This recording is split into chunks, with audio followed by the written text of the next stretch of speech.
భారత క్రికెటర్ రవీంద్ర జడేజా సతీమణి రివాబా జడేజా లోక్సభ ఎన్నికల ద్వారా రాజకీయ రంగ ప్రవేశానికి సిద్ధమవుతున్నారు. ఇటీవలే భారతీయ జనతా పార్టీలో చేరిన రివాబా సార్వత్రిక ఎన్నికల్లో గుజరాత్లోని జామ్నగర్ సీటు ఆశిస్తున్నారు. ఇదే నియోజకవర్గం నుంచి పాటిదార్ నేత హార్దిక్ పటేల్ను బరిలోకి దించాలని కాంగ్రెస్ యోచిస్తోంది. ఈ నేపథ్యంలో జామ్నగర్ లోక్సభ ఎన్నిక ఆసక్తికరంగా మారింది. గుజరాత్లోని కర్మిసేన మహిళా విభాగానికి అధ్యక్షురాలిగా ఇటీవల ఎన్నికైన రివాబా క్షత్రియ వర్గీయుల మద్దతుతో ఈ నెల మొదటి వారంలో భాజపాలో చేరారు. జామ్నగర్లో ప్రస్తుతం భాజపా నాయకురాలు పూనం మాదం ఎంపీగా ఉన్నారు.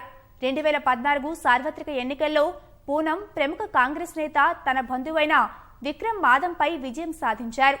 గత లోక్సభ ఎన్నికల్లో గుజరాత్లోని 26 లోక్సభ నియోజకవర్గాల్లోనూ భాజపా జయకేతనం ఎగురవేసింది. రానున్న ఎన్నికల్లోనూ బలమైన నాయకుల్లో దింపి మరోసారి క్లీన్ స్వీప్ చేయాలని కమలం పార్టీ యోచిస్తోంది.